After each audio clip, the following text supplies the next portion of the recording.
Good morning, student. Today we will read chapter 1 and our topic is federalism. The refers to the extent of the more than one level of government in the country.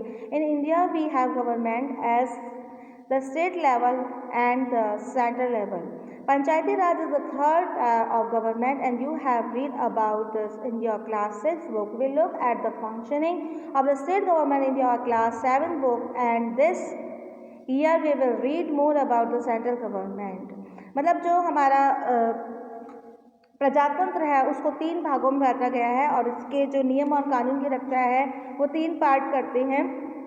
एक तो पंचायती राज विभाग, एक central government है और एक state level की government है, वो सब करती हैं। तो ये हमारा एक सिस्टम बनाया गया है। The vast number of communities in India means that a system of government needed to be revised, that they did not involve only people sitting in the capital city of the New Delhi and making decisions for the everyone. Instead, it is important to have another level of government in the state, so the decision could be made for the particular area.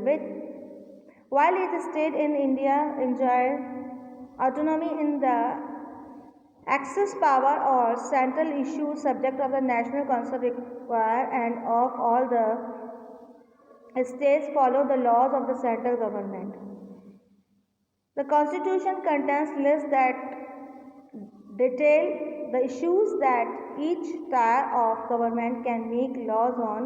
In addition, the constitution also specifies where each tier of government can get the money for the work and it does. Under federalism, the states are not matriagent of federal government but draw their authority for the constitution as well. All the persons in India are governed by the laws and political made by each of this level of government. तो भारत में जो भी शासन चलाया जाता है वो इन 3 level के द्वारा ही चलाया जाता है। इसमें स्टेट लेवल से जो नियम और कानून बनते हैं उनके द्वारा हमारा शासन चलता है। Parliamentary form of government. अब हम पढ़ेंगे पार्लियामेंट्री फॉर्म ऑफ गवर्नमेंट क्या है। The different tiers of government that you just read about the consist of representative who are elected by the people. Your class 7 book begins with the story of Kanta who was standing in the line of the vote during an election. आपने class 7 की book में पढ़ा था कि कांता जो है वो चुनाव की लाइन में खड़ी हुई थी। तो इसमें वो एक मतलब हमारे यहाँ पे जो भी रिप्रेजेंटेटिव है उनका चुनाव के आधार पर ही उनका चुनाव किया जाता है। Constitution of the India guidelines universal adult suffrage for all the citizens. When they are making the constitution, the member of the Constitutional Assembly felt that the freedom struggle had prepared the masses for universal adult suffrage and that this would help encourage a democratic mindset and break the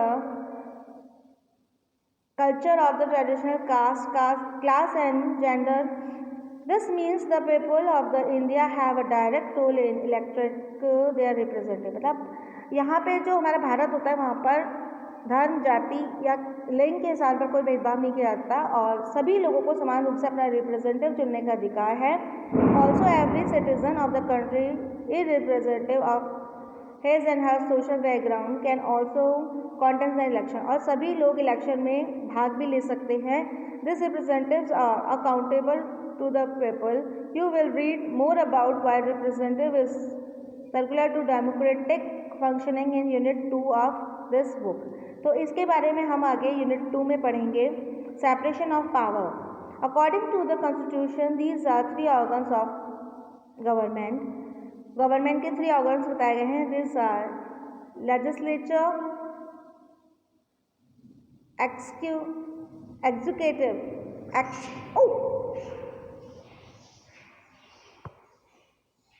and judiciary. The legislature refers to our elected representative.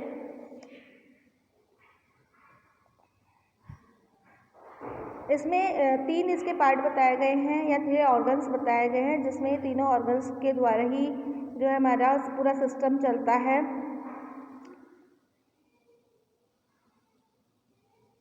The executive is smaller group of people who are responsible for implementing laws and running the governor, इसके अंदर उन लोगों का चुनाव किया जाता है जो कि इम्प्लीमेंट करते हैं रूल्स का। The judiciary of which you will read more in unit 3, जुडिशर के बारे में आप आगे इस किताब में पढ़ेंगे।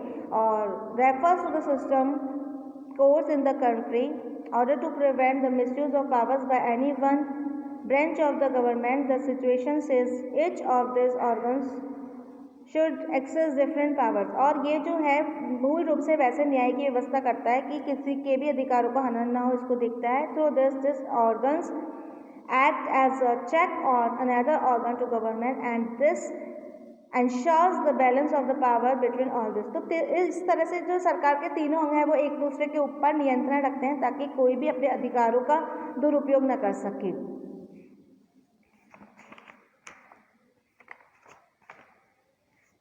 फोर्थ जो पॉइंट इसमें दिया गया है वो है फंडामेंटल राइट्स, मूलभूत अधिकार। The section of the fundamental rights has often been referred to as the consents of the Indian constitution. Fundamental rights जो है वो कॉन्स्टिट्यूशन में लिखे गए हैं। Constitutional rules had created certain suspicions of the state in the mind the nationalized and they wanted to ensure that of written right would guard against the misuse of the power in princes India. मतलब जो constitution बनाया गया तो उसमें इस बात को ध्यान रखा गया कि कुछ ऐसे फंडामेंटल राइट्स बनाने चाहिए और वो लिखे जाने चाहिए ताकि लोगों के अधिकारों का हनन ना हो। Fundamental rights therefore protect citizens against the arbitrary and absolve the exercise of the power by the state. The Constitution thus guarantees the rights of individual against the state as well as against other individuals। मतलब ये जो fundamentals right हैं वो उनके अधिकारों की, हमारे भारतीयों के अधिकारों की सुरक्षा के लिए बनाए गए हैं ताकि कोई उनके ऊपर जबरदस्ती अपने कानूनों को ना थोप सके। ये पूरे राज्य की सुरक्षा के लिए बनाए गए हैं और स्वयं मानव की सुरक्षा के लिए बनाए गए हैं। Moreover, the various majority communities also express the need for the constitution to include rights that would protect their group। तो यहाँ के जो मेजोरिटी कम्युनिटीज यानी अधिकतर समुदाय के लोग जो है वो चाहते थे कि इस तरह के कुछ रूल्स बने जो कि उनके समुदाय की रक्षा कर सके। The constitution therefore also the guarantees the right of the minority against the majority. As doctor Bhimrao Ambedkar said about this fundamental right, their object is twofold। The first objective is that every citizen must be in position to claim those rights, and secondly, these rights must be binded upon every authority has got the power to make laws। Bhimrao Ambedkar ने भी इसका समर्थन किया। उन्होंने दो बातें बताई, बोले कि एक तो मनुष्य को उसके फंडामेंटल राइट मिलने चाहिए और ये जो फंडामेंटल राइट्स है वो लॉ के द्वारा, कानून के द्वारा प्रदान किए जाने चाहिए। In addition to fundamental rights the constitution also has a section called the direct principle of state policy. ये जो हम पढ़ रहे हैं संविधान, इसके अंदर फंडामेंटल राइट को एक विशेष सेक्शन में रखा गया है जिसका नाम है direct principle of state policy. This section was designed by the member of the assembly to ensure the greater social and economic reforms. ये जो सेक्शन बनाया गया है वो समाज के सामाजिक और आर्थिक उत्थान के लिए बनाया गया and to serve as guide to the independence India state to institute laws and political that help reduce the poverty of the masses। और इसी तरीके से ये सेक्शन जो है वो गाइड करता है ताकि नियमों का पालन सही तरीके से हो, लोगों का राजनीतिक और सामाजिक उत्थान हो, उसी तरह से गरीबी नाम की जो समस्या है वो भी बिल्कुल सॉल्व हो जाए। तो इस चैप्टर में हमने ये सारा पढ़ा। चैप्टर में पूरे संविधान के बारे में बताया गया और चैप्टर पूरा होता है। अब हम नेक्स्ट चैप्टर में फिर से मिलेंगे। Thank you very much.